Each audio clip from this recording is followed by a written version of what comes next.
Hey, what's going on, crypto people? It is your boy, the Crypto Siege, with another day in the life and the crazy life that is the digital asset space. What's going on, guys? Good afternoon. Happy Wednesday. How are you guys doing? Guys, well, Wednesday, later this evening, 7 p.m. Eastern, tune in, or it's going to be pretty cool. I'm going to set up some, hook you guys up with some really good stuff, taking our game to another level. Really excited about that. It's going to be really good. So I checked out this podcast earlier today with Naveen Gupta. Shout out to Crypto Eddie who turned us on to this podcast with Naveen Gupta. Obviously, I think it's fairly old.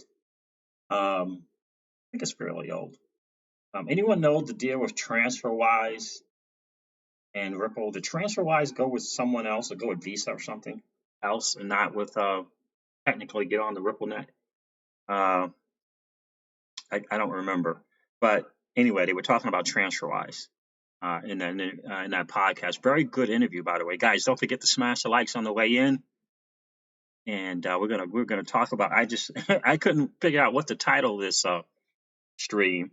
I was gonna talk about a competition. What competition? There is no competition. But I love that statement that Naveen made in that podcast. It was really good. He has a great way of explaining stuff. He's a really smart guy. So great interview. I believe her name was Angie Law, who did the interview. But yeah, so we're going to talk about that a little bit. And I tell you, it's funny too, because I was in the kitchen and emptying out the dishwasher, and I was listening to the podcast. And Miss Crypto Siege was on the phone with some taking care of some business stuff, and I came into a room. I came into the room that she was in, and she looked at me and she said, "You're really excited about something. What's going on? What are you so excited about?" And she could tell I look on my face, and I had my hand on my head. I was going like this. I was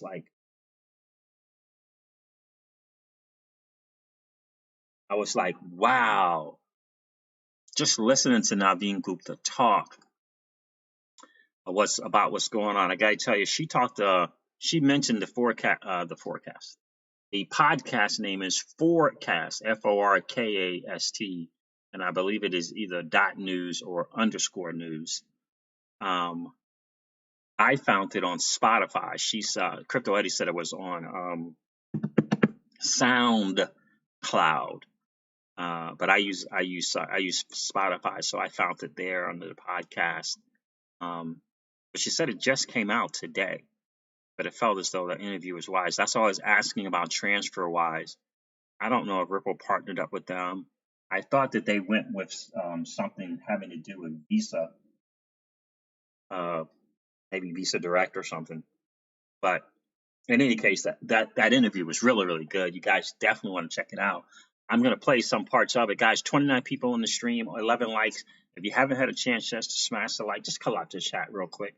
Go out and smash the like, and then come back and hang out, especially if you're enjoying the conversation going on in the chat. But guys, I tell you, listen to that podcast. That podcast made me really feel good about being a part of XRP and Ripple in this ecosystem. Daniel Law says, what's going on, Daniel Law? Good to see you in the stream, brother. XRP closed above the descending triangle as confirmation of a breakout. About that. I just picked up some more Tezos. My first batch of Tezos, actually my second, because I got my first batch doing Coinbase Earn. Got a little bit of Tezos. The thing I feel as though when these major exchanges start offering staking in a particular digital asset, it makes me feel like Wall Street, institutional money, hedge funds are wanting this digital asset. That's what it makes me feel like. It makes me feel that way. It really does. Let's say a couple of shout outs here real quick. Niels was first. What's going on, bro? Good to see you in the stream. Is XRP in the red now? I don't even know, bro. I didn't even check it. Jojo Wave, hi. What's going on, Jojo? Good to see you in the stream.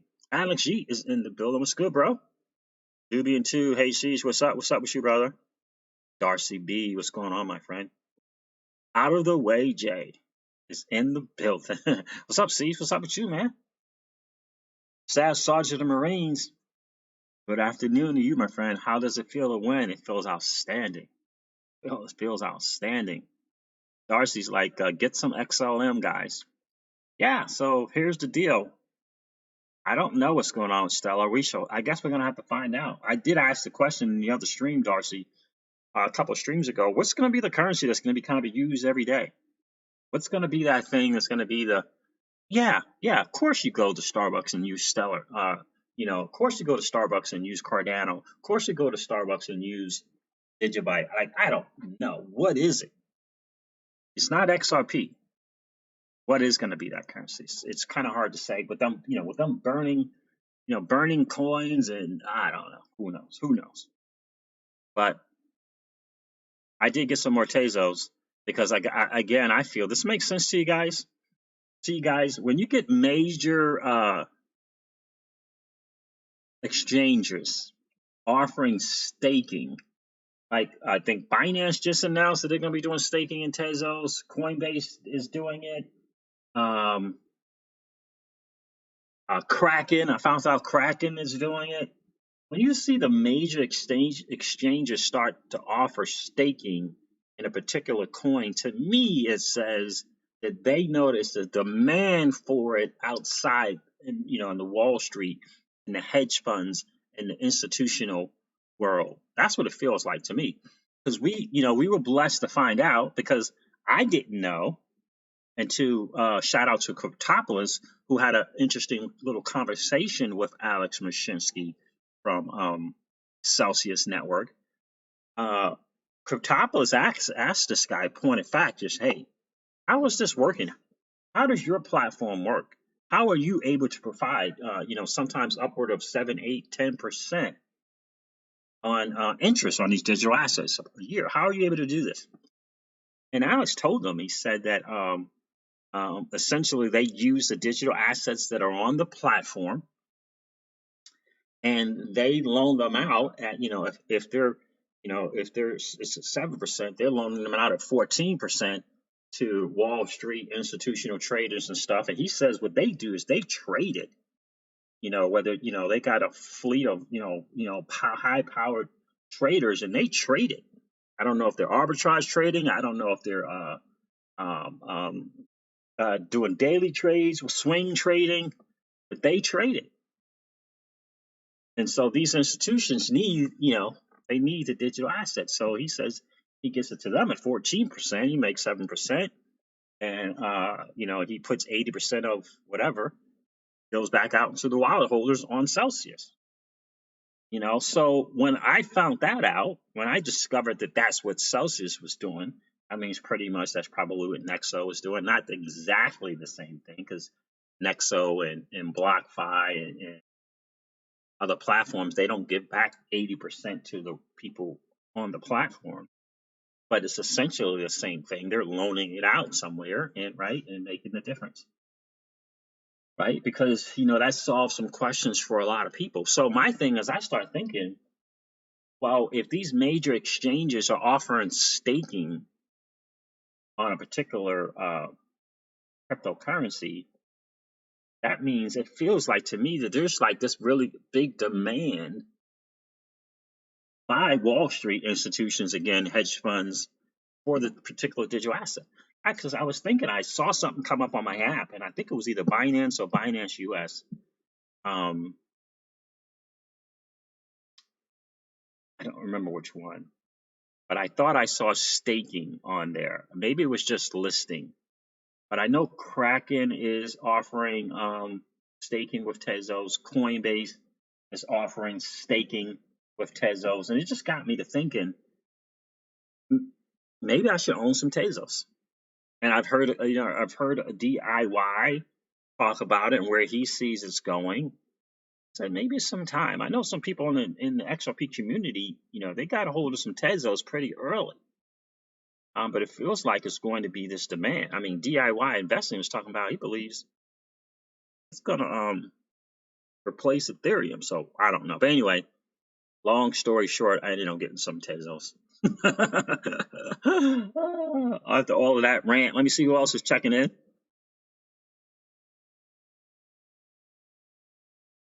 I got that. I got that. Jet_digital. What's going on, Jet Digital? Good to see you in the stream, my friend. And in the value, let's make it known. XRP. That's right, without question. Periwinkles O'Brien is in the stream. What's going on, Periwinkles? Periwinkles, I should say. Periwinkles, how are you? Jag17, what's good, dude? Robert Westberg is in the building. What's the good word today? The good word today is word that I want to say about a phrase. Science project. Science project. Naveen Gupta said, "This is, we're not participating in a science project." That interview is cool. Did you guys check out that podcast interview with, I believe her name is Angie Lau, Lau, R star 77755. Good to see you in the stream. BC Matrix is in the building. What's going on, BC Matrix? TF is in the building. How are you, TF? Good interview, guys. Good interview. Daz is in the building. Daz Hyper, how are you, my friend? Yo, Siege, what's good with you? Daz, good to see you. Dubian 2 is in the building. Good to see you. Edward Benson, Power Piggy. Haha. Haha. Gaming Crypto XRP. Yo, what's good, Gaming Crypto XRP?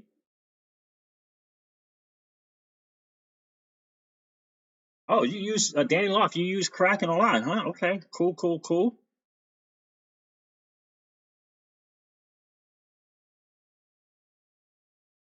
There you go.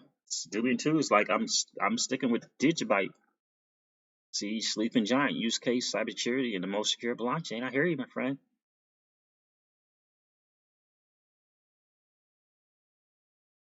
Who did I miss? Anyone else coming in? Yeah, science project for sure. Right? That was hilarious.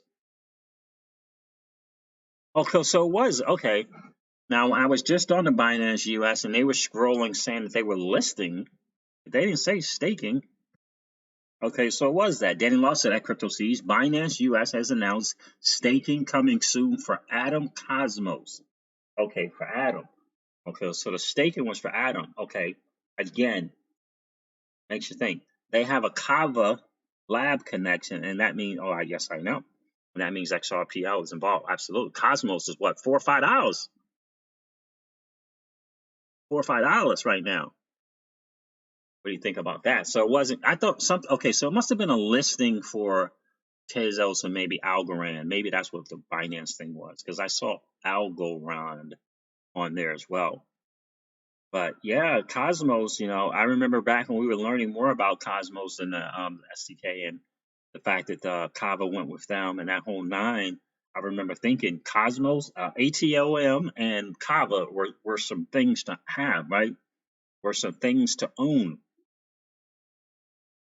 You know what I mean? I remember thinking that. Babel Najee, what's going on, Babel? Good to see you on the stream.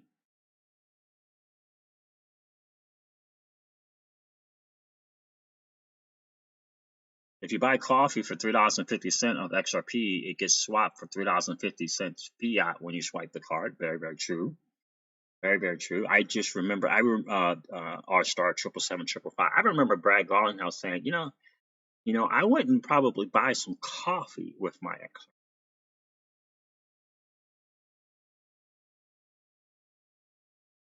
I'm of the son. I'm the same. I'm just something about that I don't want to do. I don't mind something else, but I just feel like what's gonna be the everyday digital asset? Everybody's, oh yeah, like cool. I feel like it's Cardano, but I don't know. Passionate Rick's in the building. How you doing, Passionate Rick? Good to see you on the stream. So guys, let me tell you, this interview. Did you guys check this interview out with Naveen Gupta? I'm telling you, it was some powerful stuff on there. I feel like I want to play some of it for you guys. I took some notes. And he said one thing that I thought was really, really interesting. He said, we have a node or multiple nodes, right? The goal is a node or multiple nodes in every nook and cranny, in every country, in every current, and every currency, right? And I remember a node. Hmm. Here's a question that I'll ask you guys. We always hear about Ripple's working with 50 governments, right? And we're like, what kind of work are they doing with these 50 governments? I mean, is it possible? I don't know. Could these central banks, I don't know, could they be running a node in these individual countries? 67 people in likes, 67 people in the stream, and 32 likes, guys. If you haven't had a chance yet if you didn't get the chance to listen, smash that like on the way in. Just collapse the chat real quick. Go smash the like and come back and hang out. We're trying to keep the streak, this consecutive stream streak, where we have just as many likes as we do have viewers. Going to continue to make TJ Jackson and this channel proud. Besides that, it definitely helps the channel on YouTube with the algorithm. We all know how important that is to get this stream out to more people. So we can, number one, bring them into the digital asset space. And number two, perhaps turn them on to greatest digital asset ever created after they do their own homework and their own due diligence, which is XRP. I bought Charlie's Bags is in the building. How many more months of unemployment must I sit through and endure before Moon Lambo? Less than 12, I hope. I hear you, bro. I hear you. Look, 2020 is going to be interesting. Bitcoin dominance is looking like it is going to get down between 17 and 15%. It's going to go down to that. And this comes from two very, very sharp, very, very trusted, in my opinion, TA guys in this space, DIY investing and blockchain backer. So if that happens, we're talking about 11,000% increase, 11,000% in altcoin increase. 11,000%. It's not bad. Not bad, not bad, not bad at all. How much XRP will have in that? Hard to say. Gaming Crypto XRP says XRP nodes are not expensive. Yeah. I don't know how much they are. I just don't like. Right? I don't know how you would go about getting one done, being able to do that. Staff Sergeant Marines, that is correct. The SEC is running a node. Dryce is in the building. He said he liked already. He liked on the way in. Yeah, especially if you already have the internet speed needed for low latency. Okay, very cool. Gaming Crypto XRP. Thanks for sharing that, my friend. Rob Singh, I don't know. So that's the whole altcoin market will have this gain of 11,000%. So I don't know how that would look. That's the first thing I thought. Well, where is XRP in that percentage gain? That's pretty significant. I think the most important thing is just to realize that the Bitcoin dominance is going to drop. Basically, the Bitcoin dominance, interestingly enough, eventually drops during a bull run market, and the altcoin rises. And it's the other way around during a bear market. Isn't that interesting? Yeah, Cardano keeps doing his thing, right? I'm telling you, that announcement from Hoskinson, I think, is significant. Is it possible that central banks might be running a node?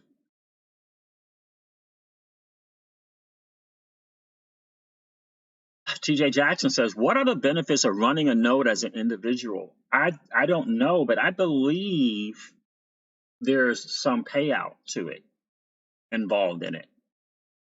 I believe there is, because I remember Susie from Esoteric Trading Solutions saying, there would be a significant, she was talking about VeChain and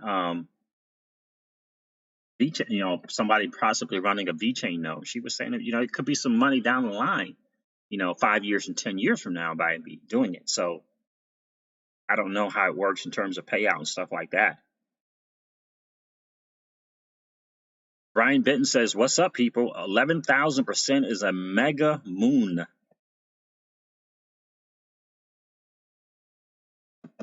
The Thunder Sound is in the building, checking in from work. See, well, I appreciate you being here, Thunder Sound.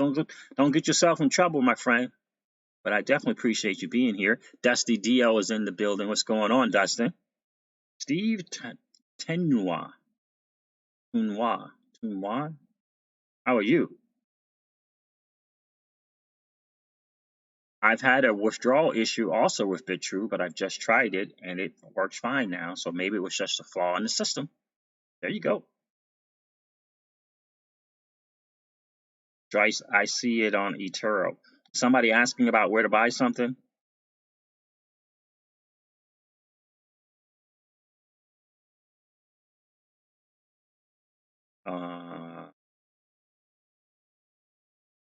Yeah, so I don't know what's going on, right? Crypto Dread's in the building. Good to see you, my friend. What are we seeing on eToro?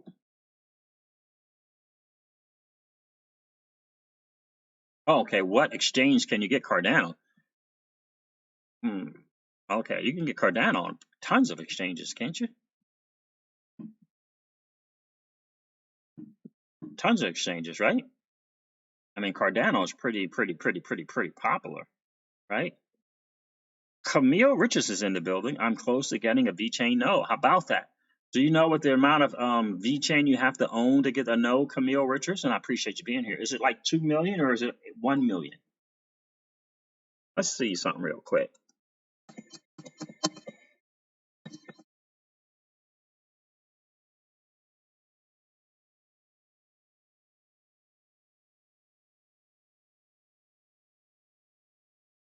Hey, baby. I am doing my life. Love you.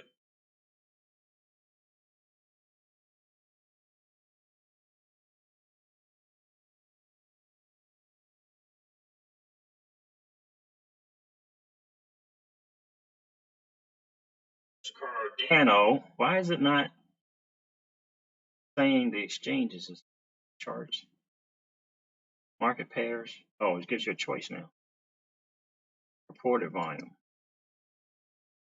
Isn't that interesting? They got that little change in their app on CoinMarketCap now. They got by adjusted volume and by reported volume to find the exchanges. But Binance and HitBTC, Hugo Global says Cardano with Tether. I mean Cardano says BitTrue with Tether as well. But Binance, BKEX, yeah, a bunch of exchanges there. But that's what only time I use CMC is to find out where what exchanges are where you can purchase particular digital asset. All right, so is that a million beat? Okay, so everybody's saying a million. There you go.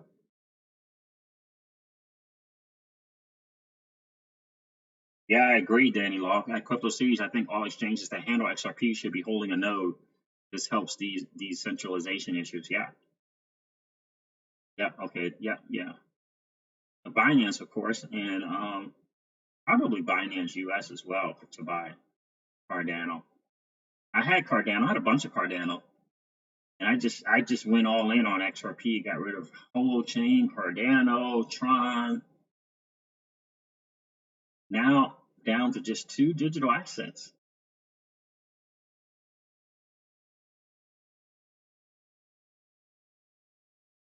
Okay, R star 77755 says if altcoins do 11,000%, XRP will do 30,000% as the best one. I hear that. Camille Richards, there you go. Good for you. I'm glad that you're close. That is outstanding. Oh, and why is it that you're wanting to run a node, a VeChain node, Camille, if you don't mind? What are the benefits to running a node? Really? I hear that. Tino on the Zoom app. Huh. I don't know, TJ Jackson. Honestly, TJ Jackson says, so does that mean the SEC holds a certain amount of XRP to run the node? I don't know. I don't know how the whole node things work, only because I knew my computer, probably wasn't going to be able to get in that whole running a node scenario.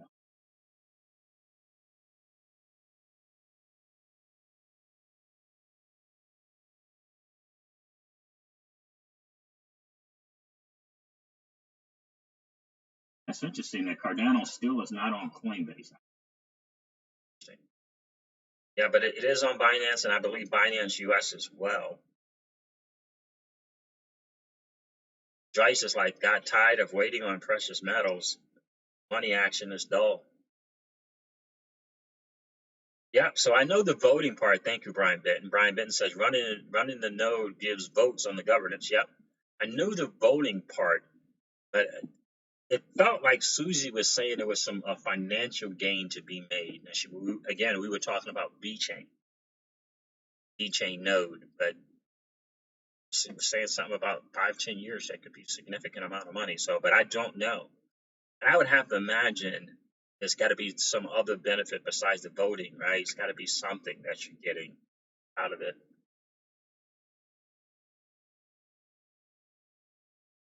So anybody try to Uphold? I put $50 on Uphold to kind of try their free stuff, see how that works. Danny Loft, thanks for the $5 super chat, my friend. What I have found to be the case is if you have a Binance account, yeah, this says something about you can go back and forth, right? Then got a Binance US account, you can still use the original I do and no issues. Yeah, I had heard something about being able to go back and forth, send assets from Binance. Thank you for reminding me about that. You can send stuff from Binance to your Binance US account. I remember seeing something. I think Binance actually said something like that. That's cool. Thanks again, Danny Law, for the $5 super chat. I appreciate that, my friend. Matt Baumensauer is in the building. Siege, what's good with you, Matt? Jared XRP, guys, is in the building. D-Chain or Cardano need to be on Coinbase. Absolutely. Eli is in the building. Good to see you. Destroy those likes, huh? Destroy those likes, says Eli. That's right, Eli. Yeah, maybe she's not going to share, huh? I was just wondering, Camille. I mean, you don't have to share. I was just kind of wondering if you knew kind of what the benefits and stuff were. Brian Benton, can't use either Binances in Georgia, Florida. You can't use the regular Binance? I mean, I know they kind of stopped it in the U.S., so if you didn't have an account before then, that's interesting. Yeah, Georgia, Florida, and Texas. Either one, none of those three. Wow, that's so crazy. Gaming Crypto XRP says, I'm in Georgia. Nope. Jared XRP sees Mickey B. Fresh killed it last night. Yes, he did. I mean, it was good stuff. It was some really, really good stuff. Most of it, that's really kind of the essentials and the fundamentals of how the whole IPO thing works. Without question, I think the bigger question to be tackled is the SCO part and the equity swaps part. Oh my God, Mickey B. Fresh is just the one, right? He is the truth. So much information. It's unbelievable. And he's always so willing to share with the community, which I love. I love that giving mindset, the sharing mindset, because you get some people on here in YouTube space and they want to keep things, close to the chest. They don't want to share. They operate very much in a scarcity mindset. But that is not Mickey B. Fresh, which is very, very cool. Richie XRP Rich is in the. How are you, Richie? Can't use Binance US in New York, but my original Binance is still open. Yeah, I got to tell you, I'm really excited about the Celsius network and the fact that they're going to allow you to do some compounded interest. So I'm really, really excited about that. Did I miss a super chat? Oh, Danny Loff, another $5 super chat. Thank you, my friend. Reason being, the original Binance has better selection of assets. Yes, correct. And I believe Florida has been cleared by Binance US a few weeks ago. So those of you ordered, there you go. Thank you for the $5 super chat, Danny Loft, and I appreciate you contributing to the channel, my friend. Love the knowledge that you share, bro. Definitely appreciate that. You don't have that scarcity mindset, I can tell you that. Jet_digital. The more folks know, the better for the space. Just need to weed out the fake info. Correct, Jet_digital. That is exactly right. And that's a great point. The more folks know, better for the space. Just need to weed out the fake info without question. Always got to do that. Yeah, man, that compound interest, Morris Prince C7. I'm liking that. I reached out to Alex on his Telegram community thing. I'm going to see if he's going to respond back. Because I'm beginning to like that Celsius platform. Anybody here use Celsius in the good old US of A? I would love to know that. Newell Jordan's in the building. How are you, Newell? More coins to be listed soon.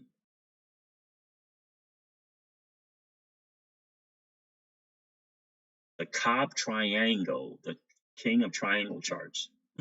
Who is that? I've never heard of the Cobb Triangle. Are you talking about Alice Cobb? I know every time I go on Alice's Cobb's channel, I can't hang out there very long, but he's always got the charts up. So I guess he's learning charts, doing charts.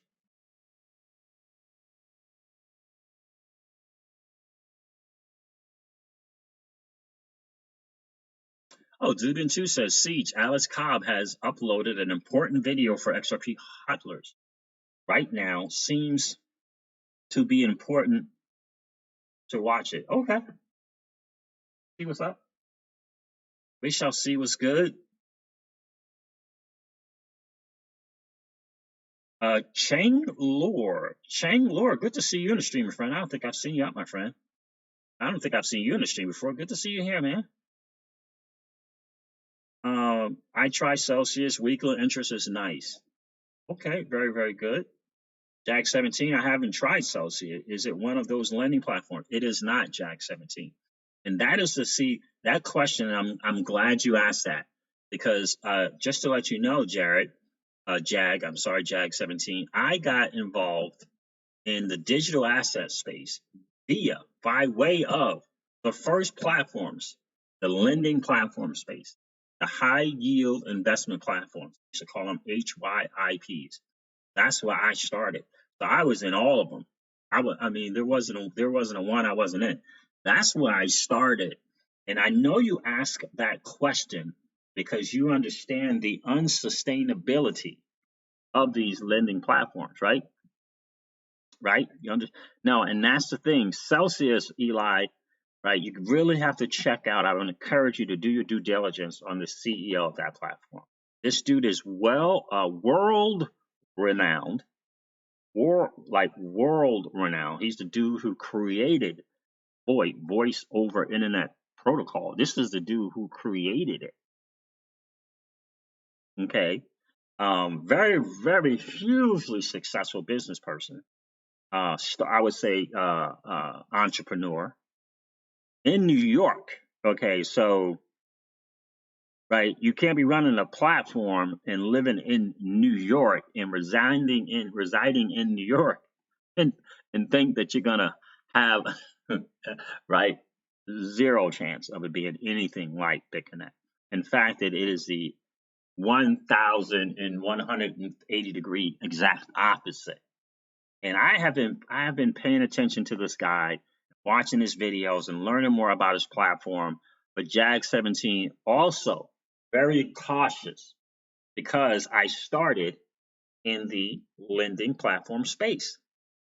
So luck have it, I don't know. I'm watching Cryptopolis on the Friday night thing that he does with Friday morning thing that he does with Kimes. And he brings up the fact that he had went to an event where Mashinsky was speaking and asked to speak to him after the event and asked him the question, would you mind telling me how it is that your platform works and operates? How are you able to pay this interest out on these different tokens? How are you able to do it? Blah, blah, blah, blah, blah. And Mashinsky told him flat out how he does it. And essentially it is, look, we lend out the digital assets that are on our space. Well, who do you lend them out to? Well, we lend them out to institutional investors and traders, hedge funds, whatever, etc.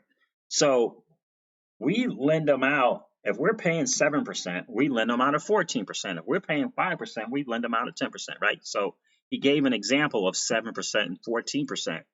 And he was like, and Cryptopolis was like, okay, well, what are they doing with it? He says they trade it. They may swing trade it. They may arbitrage trade it. That's the land of professional traders over there, right? Unlike us, Wall Street institutionals, investors, You know what I mean? That's the land. They're the professional traders. So he said they trade it. He says what he does is he takes the difference and he pays 80% of that to the holders that on the platform. So essentially, if you keep your thing on there for a year and you make 100, you get 80% of it is paid back to the platform. They keep 20%.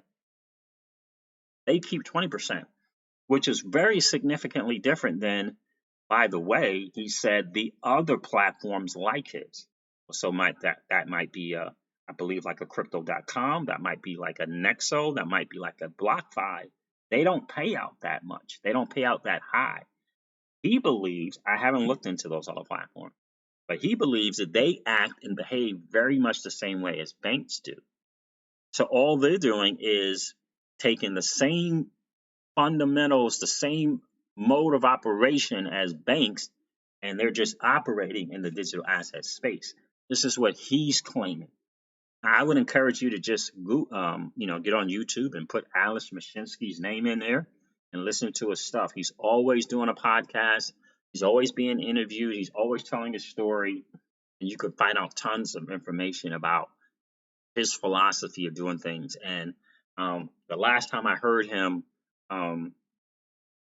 was in the Digital Asset Insider thing where they interviewed him, and again, I was blown away by it. But I hadn't heard the story, and when I heard kind of the two, and I heard kind of his conviction and how he operates the platform, it's funny, right? Because there were some people who run the Digital Asset Insider who said that they were going to look into the platform more and kind of take up that mantra and that type of thing. And I said the same thing, but I also said to myself, I'm going to support the platform, right? Right? I'm going to support the platform. And that was my decision because I felt like he was trying to support the people. And it didn't feel like to me that he was taking away from the people. And he has this really big thing, this kind of call, this call to the people, if you will, is why is it that companies and banks and institutions, they're all about the shareholders and they're never about the stakeholders, the people who use the platform. And he used banks as a perfect example of that. The banks, they're about making money for the people who have shareholders in the bank, not for the people who invest their money into the banks. Yet they take your money and they go out and make money for the shareholders, right? And so he said, he had a different philosophy. So that resonated with me. And, so I decided to, get some sell tokens, put another digital asset on the platform, just support him because I like the philosophy. I really, really do. I like what he's trying to do. Then I just saw a couple of days ago that they're actually giving you compounded interest. So, you can earn interest on your interest, right? And so I believe a Nexo or a BlockFi might be doing that, but Celsius was not doing that. So he's starting to do it, and I think it's going to start February 1st. And it's depending on where you are in the States or if you're abroad, it's going to be, I don't know, 3% or 30%, depending on which one you're eligible for. Because if you live in the States, you're only eligible for one thing, and if you live abroad, you can choose between the two of them. And so I thought, wow, now you're going to do the compounding also. So I'm just going to get more sell tokens, right? Personally, I think the platform is going to do very, very, very, very well. But I'm still trying to find out, and maybe this guy Cheng, Lord knows, Cheng, on the stable coins. I don't know if you're in the States or not, but can the U.S. participate in placing stable coins like a USDC on there and get the higher interest? Can US do that? I think you can. But anyway, so that was a long story short about the Celsius network. So I'm really excited and to really start talking more about the Celsius platform. I got to be honest with you guys. Forgive me. I know this is an XRP channel, but I just think, a stable coin is essentially the same as a fiat dollar. If you had $1,000 in your bank, you're going to get $1,000.25 at the end of the year, right? But you can have $1,000 in a stable coin, and at the end of the year, you can get 5%, 6%, 7%, 8% on that stable coin. It's pretty cool. It's pretty cool. So why would we be in the traditional banking system? I guess is the great question. But anyway, guys, let me catch up here. I apologize for the rant, but Danny Law says I do at Crypto Seeds. I do arbitrage trading. Oh, how about that, man? Good for you, bro. You're a sharp dude. I'm afraid of any of that kind of stuff. You know, so that's kind of the deal. Gabriel Rouser, good to see you in the stream. I hope they don't let a good crisis go to waste. Reset. I hear you, my friend. I hear you, my friend. Right, don't know how I pulled it off taking a break from anything crypto the first half of last year. LOL, struggle to take a few days off. Now, I hear you, my friend. It is tough. It is tough. Benjamin LeBeau, good morning from Reunion Island. Oh, wow. Good morning, Benjamin. French island close to Madagascar and, I can't pronounce that, Mauritius? Mauritius? Mauritius. I like what you do, and we are a little XRP. What? We are a little XRP community here. Wow. What? Benjamin, welcome to the channel, my friend. It is so good to hear that. XRP community, I love it. French island close to Madagascar. Whoa. I know Ms. Crypto Seeds would love to go hang out there. I'm pretty sure about that. What's the weather like there, Benjamin? What's the weather like? Do you guys get seasons or is it nice all the time? Welcome to the stream, Benjamin. Hello from Harrisburg, PA. Ruben Abreu Jr. What's good? What's good, Ruben? Good to see you on the stream. Yeah, so guys, that interview with Naveen Gupta, let me share some of the stuff, some of the notes. Again, could the central banks be holding a note? We hear about Ripple talking about they're working with 50 countries. Could that possibly be it? I tell you that Angie, she asked some really great questions. She asked a question about what's the difference between what Ripple is doing and, for example, a TransferWise or someone else who's doing something like a MoneyGram? You know, isn't that competition? Isn't that essentially Ripple competing against a TransferWise and a MoneyGram or someone else who's in the money remittance business? And Naveen Gupta, I love the way he answered the question. He says, we're an enterprise solution software company, right? And so, although he didn't say this part, right? You ever think about why didn't Ripple just say, look, we can do it better than MoneyGram? You ever think to yourself, why didn't Ripple say, look, we can do it better than Western Union? Like, we can do it better. We know without question we can do it better than TransferWise, right? You think about it. They have the software. They have the brains behind the product. They can go out and do the thing that they need to do. Could they not? And I think here's what I think. They made a very, very, very genius approach to it. And says, instead of saying we are smart, we have the best product, we have the best thing, we'll go out and we'll just wipe the floor with the rest of these. They took this approach and said, no, no, no. And I think it's a brilliant tactical marketing strategy, or just a tactical strategy in business. It says, we'll help those out there do what they do better. We'll get more reverence from attacking it that way versus saying we'll go out and wipe the floor with the rest of you. Let's take our expertise and our knowledge and our product and we'll make you better versus going out there and just eliminating the competition. I think that's a genius in motion approach to things. What about you guys? Darcy, I tell you what, dude, I don't know. I don't know. I personally think it's an age thing. I personally believe that. I believe it's an age thing. Darcy BXRP says, why is Lynette from ITM Trading Inc. all about gold and silver and not crypto? I think it's an age thing. I really, really, really, really do. I just think that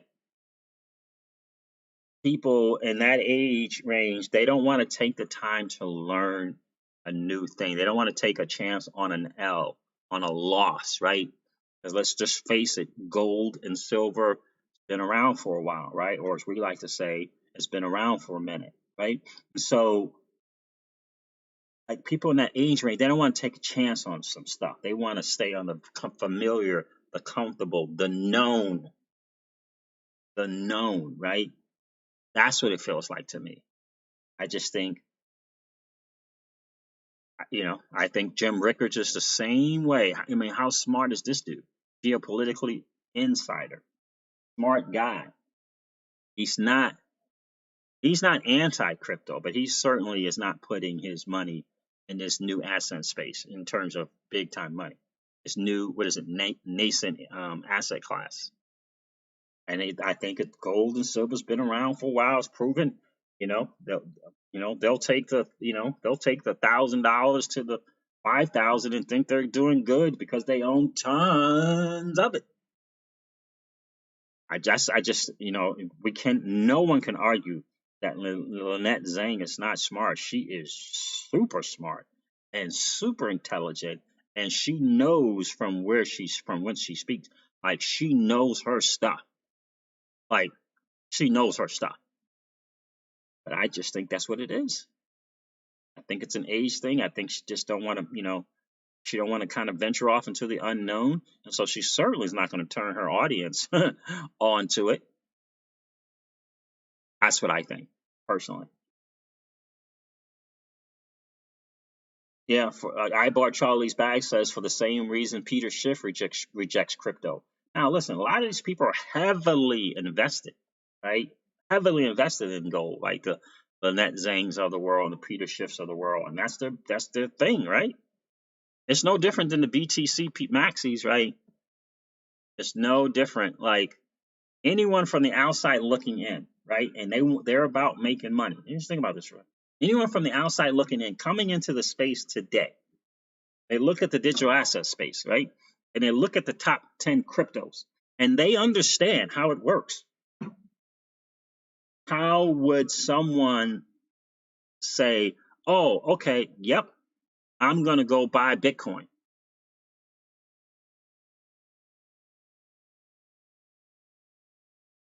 Because that's where I'll get my biggest gains.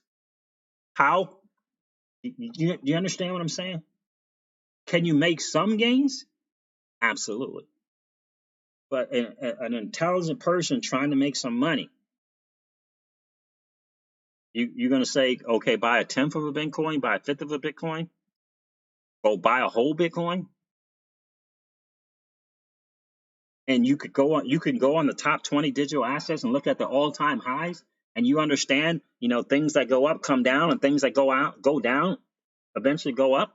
That's just how it goes. Then they're going to go buy Bitcoin. That don't make sense, right? But yet the BTC people will say that. TA people will say that. Why? The certainty. It's the certainty that Bitcoin is going to do its thing. But surely it's not where the biggest gains are going to be. Surely it's not. You know? So, but that's kind of what I think. They're scared of 90%, 95% losses. That's exactly right. That is exactly right, Brian Bitt. And that's such a great, great point. They are scared of the 95% losses. That's exactly right. Like, like a lot of people, I can tell you this right now. Matter of point of fact, people won't believe me, but I can guarantee you, there are people that have been in the digital asset space for 2 years, Brian Benton, and I can guarantee you that they don't know they can take their crypto and to protect it against losses, put it in a stable coin. I can guarantee you right now, there are tons and tons and tons and tons and tons and tons of people who don't know that. That they're out there on crypto and they're in the digital asset space land. They're buying digital assets, and I guarantee you they don't know that. And they're doing an up and down thing, just letting it ride or whatever. and having no clue that they could, put it in a thing and just have it chill. If you're expecting it to go down 10% and in the next 2 weeks or 3 weeks, put it in a stable coin, chill, and then when it comes back up to where you left it, you can get back into the space. Like a lot of people don't know that. A lot of people don't know that, and yet here they are buying digital assets every day, right? Once or twice a month, buying digital assets. Once a week, buying digital assets. Don't know that, right? I didn't know that for a long time. I heard about Tether. I didn't know what was the purpose of Tether, why people were trading back and forth between BTC and Tether. Had no clue, and only stumbled upon it by just watching some other videos. And didn't one day somebody said it. I had no clue, right? We're all learning here, right? All right, let me see. You guys are having an awesome conversation, guys. 88 people in the stream, 63 likes, guys. If you haven't had a chance, if you didn't get that chance to smash the like on the way in, hey, if you're enjoying the content, if you're enjoying the conversation in the chat, just collapse the chat real quick. Go smash the like and then come back and hang out. We are trying to keep our streak of streams, of consecutive streams, where we have just as many likes as we do have viewers. I definitely appreciate that. Let's make TJ Jackson and this channel super, super proud. I bought Charlie's bag says Bitcoin just broke the 9,400 support level. How about that? And I have to admit, I keep going back and forth with my little BTC investment. 1 minute I'm saying, okay, I'll put about 2,500 in BTC, and that's about it. The next minute I'm like, for like 3 months I was just, BTC, $200 gain, $300 gain, $400 gain, $500 gain. I'm out. Buy more XRP. I was doing that for months, right? I'm like, I'm talking about, it was even at the 6,000 and the 3,000 level. I'm like, at the 3,000 level, I was like, I don't know. I just know that the real big gains are in the alt space. So it'd be different if it was $100 or less or something, right? But we missed that. We missed that, right, Brian Benton? Right? At least I missed that. Most people miss that, right? Carl Wagner's in the building. What's going on, Carl? Good to see you in the stream, my friend. The genies are out, guys, huh? I didn't get to see that stream with Kimes. I bet it was good.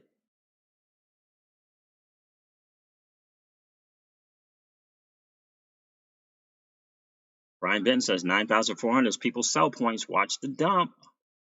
All right.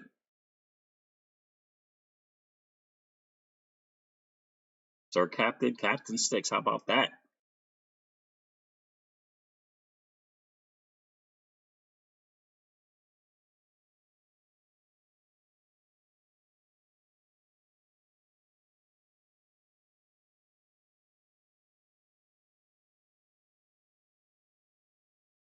Diving Deep says the Satoshi value keeps dropping, almost 2,500 sats now. Any idea where the bleeding will stop? I don't. Deep Mind is in the building. What's going on, Deep Mind? What's going on, bro? I didn't see you sneak in here. Carl Wagner snuck in on me.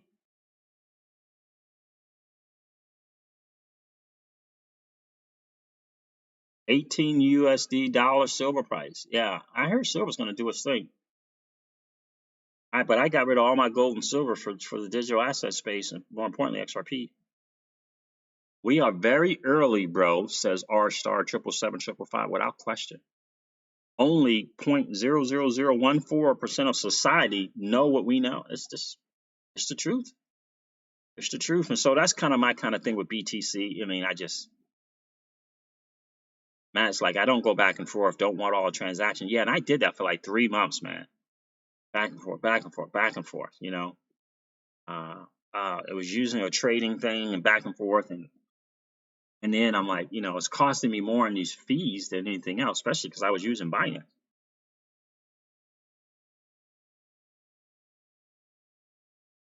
Yeah, exactly. Harley Cash, Crypto C's. Question for you and everyone here on the stream: how many people, generally speaking, can buy one BTC at 10K?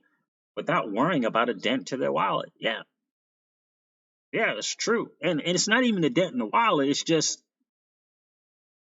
it's the bigger gains are going to be in the altcoins, the bigger percentage gains, you know. And in the end, when you get to, I always look at it, you get to percentage gains in the alts, that means you have BTC, right? You know what I mean? So, but anyway, that's kind of the deal there. But what else was there on this thing? I loved. Here's a statement that he kept saying on on that interview that I thought was interesting. He said, if these if these companies, these money transmitters, banks, whatever it is, can comply with ILP requirements, or incorporate the ILP protocol while they're building their technology, they can be interoperable with anything that Ripple is building. And he said it like 3 times. He said if they can comply with ILP requirements or integrate ILP or integrate the ILP protocol while they're building their technology, they can be interoperable with anything that Ripple is building. I was thinking, ILP ILP compliant, comply with ILP requirements. It got me thinking about this whole governance with the World Economic Forum. What he was saying in that interview was that it doesn't matter. He said that Ripple understood that there were going to be different blockchains in different spaces, right? A supply chain blockchain, a data, privacy data blockchain, right? A privacy blockchain, all kind of different blockchains. He understood that.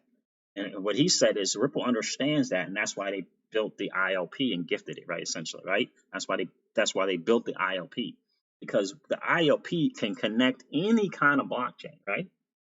We all know that it can connect any kind of blockchain, any kind of network, and can put them all together. What I love what he said was 2 things. Number one, he said if they can comply with the ILP requirement or incorporate the ILP protocol while they are building,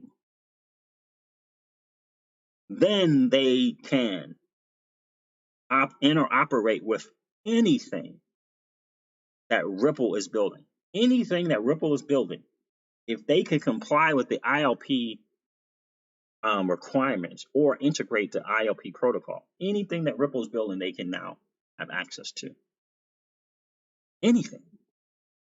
And he said that three times, and it just made me think there isn't going to be a thing outside of the ILP that cannot access anything that Ripple has going on, because the ILP is going to connect every kind of blockchain and every kind of network. I find that to be very, very, and that's why I had my hand on my head. I was like, oh, it's like it's going to be everything. And I remember Love for Crypto, Kurt Scott saying that, when they did that documentary, right? When he did that documentary, like everything is going to be, it's all going to be interoperable. What I didn't know is, since it was interoperable on the ILP, I didn't know that now gave them access to anything, made them interoperable with anything that Ripple built. That I did not know. But it does, and I guess it makes sense. But that phrase, comply with ILP requirements, it really, really made me think about the years of the Netscapes and the AOL and the Compacts of the world. It made me think about that, because that is essentially what happened, right? We had a bunch of intranets, and you could only connect with the particular intranet that you were on. So AOL people could hook up with AOL people. But if you wanted to hook up with someone on Netscape, you had to hop over to that thing, right? So it really makes me think of that. But the fact that he said comply with the ILP requirement feels as though that there is going to be one network, right? It's going to be this ILP. And if you want to communicate with the world, you're going to have to be on that ILP. That's what it feels like to me. We've heard the old ILP comparison. It's like the HTTPS and TCP and the IP. We've heard that, right? And we understand that, now we just type in www and there it is. Well, my understanding is the ILP was gifted to the W3C, right? So it feels like this ILP thing is going to be the connecting thing now. So what it feels like. I mean, they may be starting in this payments arena, but it feels like that's going to be, right. Just like there's an internet of information, there's going to be this huge internet of value, right? It feels like that. Again, nodes to domestic rails, I thought was a significant point or statement that he made. 52 countries, 300 partnerships. But if you have a node in a particular area, that node they can connect via to the domestic rails, because he made a point of saying that the domestic rails, in terms of instant and real time, is pretty smooth, right? It works pretty well. Ripple's goal, right? And he says Ripple already has nodes or multiple nodes in 52 countries, and and working on every currency, right? So there isn't going to be, he said, we're going to be in every nook and cranny of the world. I'm telling you guys, a great interview. It's called Forecast. It's either forecast.news or forecast_news. It's on SoundCloud and it is on Spotify. And the forecast is FORKAST, and the lady's name is Angie Lau. Angie Lau. And I get the whole argument of, and I'm going off back on this Bitcoin again, that everybody should probably own a Bitcoin or some Bitcoin, blah, blah, blah, this, that kind of Bitcoin, and get it. But coming in, you can get some Bitcoin or you can get a whole bunch of some other digital assets. Just got to do your homework and do your due diligence. So anyway, let me see what they got going on here in the stream. Who's leaving? Brian's gone. Later, all got to go. All right, Brian, take care, brothers. Good to see you on the stream today, bro. Charlie G, what's good, Siege? What's good with you, Charlie G? Derek J. Williams 007. Well, that's interesting. Michael Zisha said that, huh? When do you see XRP in the $50 to $100 range? Michael Z says he believes, which is Zischek, believes no later than June. I don't know when, Derek Williams. I don't know when. I really don't. I've heard $50. Blockchain Backer believes it's going to get to $55 or so during this bull run. But I certainly don't know when. I'm excited to see it. Carl Wagner says the IOP will be a mandated action. Feels like that because he said if they can comply with the IOP requirements. That's an interesting statement, don't you think? That's a really interesting statement. Carl Wagner says, all I know is the infrastructure is built. Just a matter of time when they jump on the Ripple net, flip that switch. That's right. It's just a matter of time, bro. Without question. BC Matrix says, buy a coffee with tokenized Apple stock running on ILP. Yeah. And you get the ILP, you got Sologenic already on the building their platform on the XRPL ledger, which means it's got to be connected somehow to ILP. Listen, it's all the money. And that is the thing. I don't know, was it Ethan Beard who said that? But we're talking about all the money. And in fact, other things as well. 52 countries already in place. No payment system today. Oh, that was something else. Yeah, and he said the great thing about the IOP is, you don't have to own it. You don't have to own a network. They don't have to own a network. Someone else doesn't have to own the network. If you're just on the IOP and everyone's on the IOP, now you have access to all the network. I just think that the fact that they did that is genius. And here's where I think they got this move to do this. And then I'm in the stream. Let me share this with you. I think this is the book that Sam I Am one day mentioned in terms of how does Ripple move and why they make them interestingly enough, like the moves or this kind of move and that kind of move. Like, why did they decide to gift the IOP to the W3C? And why did they decide to make the MoneyGrams of the world better instead of competing with the MoneyGram and wiping the floor with them with their better technology? Right? You ever think about that? And I think it was he referenced this book here. It was called Blue Ocean Strategy. I think that's the book that he mentioned in a video a long while ago, and he told me the name of it in the comments because I asked him, and then I totally forgot about it. But I think that's what it is. It's Blue Ocean Strategy, and you gotta ask yourself, like, right? Think about that deep mind, right? Couldn't Ripple just go out and say in market and advertise and whatever and whether and compare the prices of what they can do, what MoneyGram or Western Union could do in terms of price? Couldn't they say that? Couldn't they compare? Couldn't they go out and market the difference in time, the difference in efficiency, the difference in price? They could have easily, right? They could have easily have done that. They could have done that. Yet they chose not to do that. Right? They chose not to do that. Isn't that interesting? I think it's, again, genius in motion, as TJ Jackson likes to say. Deep mindset easily. Yet they chose a different approach. And there was a chapter in that book, in Blue Ocean Strategy, about making moves like that. The move to instead compete and wipe the floor versus no. I'll make you better with the thing that I have. I'll make what you do. I'll make you better. And I think what that does is that it's a perception, right, of not competing, but uh, working together in a lot of ways, right? Not Ripple. I'm talking about Ripple. MoneyGram and Western Union is competing, right? But Ripple's not competing with MoneyGram, right? They're collaborating, right? We'll make you better. And so to the public, to the world, that's how they come across, is making systems and all these different things better.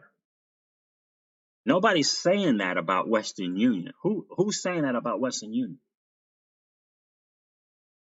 Right? So I think that's the play. I really, really do. I think that was just really smart. And Deep Mind says Ripple has no competition. Let's get real. Deep Mind, you're not going to believe it, but that was actually what I was going to title the stream. If you listen to the stream early on in the beginning, you'll hear me say that. You're going to have to listen at the very beginning. But that's exactly what I said. I was going to title as Ripple has competition. What competition? But that's because they made the intelligent decision not to compete, right? When we do a lot of training with in the space that we operate in, we do a lot of training. And I'm always saying, look, I don't believe in competition. I believe in creativity. I believe, competition there's a certain level for competition, but I believe creativity is at a whole nother different level, because I don't believe in scarcity. I believe in abundance. So, and I always say, when I'm trying to kind of get the point across to people that I'm teaching and training, I say competition always leads to comparison. Comparisons always leads to judgment. Always leads to judgment. And judgment will lead to condemnation. Right? And so I don't believe in it. Right? And so here in the challenge, especially is in the States, right? The challenge in the space is, in order for A to win, they got to take from B. That's the challenge in the world, right? We've been brought up on, just like TJ Jackson said, we've been brought up on healthy competition creates evolution. Well, I don't believe in competition. I believe in creativity. I believe there's enough. You go in your lane and do your thing, and there will be you can literally bring the thing to you that you want without having to compete. You know what I mean? And I just think that's the thing. Competition and competing. I've always believed it's a level there that's perhaps necessary, but I believe there's another level. That's just creating, creating the thing that you want. And I think Ripple and what they did was absolutely genius. Deep Mind says it's more than cross border. Ripple is the Swiss Army knife for the new global financial framework. Zero competition. Ripple is exponentially better. Exactly. They just really are. But here's the thing, guys. I see Ripple like the Google. It is number one in search. Ripple is number one in IOV, Internet of Value. That is without question. Without question, guys. So that's just a little bit, guys. Again, I encourage you to check. It's only about 28 minutes. About a 28-minute interview, but it's really, really good. And it feels like it's a little older one, but it's still very relevant today. Really, really is. Definitely go check it out. It's called Forecast, F-O-R-K-A-S-T. It's either .news or _news. It's on SoundCloud and it's on Spotify. Her name is, I believe, Angie Lau, L-A-U.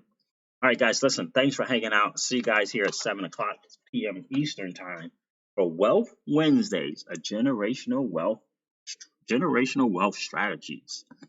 Excited about that, guys. So, all right, guys, listen, I'm going to wrap this up like I do all of my videos and remind you of this. That is, old money doesn't want you to win. They don't want us to win. They would rather us remain a cog in their perpetual wheel of trading our time for dollars. They don't want us to play in the same playground that they play in, where we allow our money to work for us. This is our chance to win, guys. The digital asset space is our chance to win. We are in the midst of the greatest transfer of wealth in the history of man. Are you participating? Or are you standing on the sidelines? Here's what I do know, that the battle for you has already been fought, and the victory is yours. Go get it. I'll talk to you soon, guys. See ya. Bye.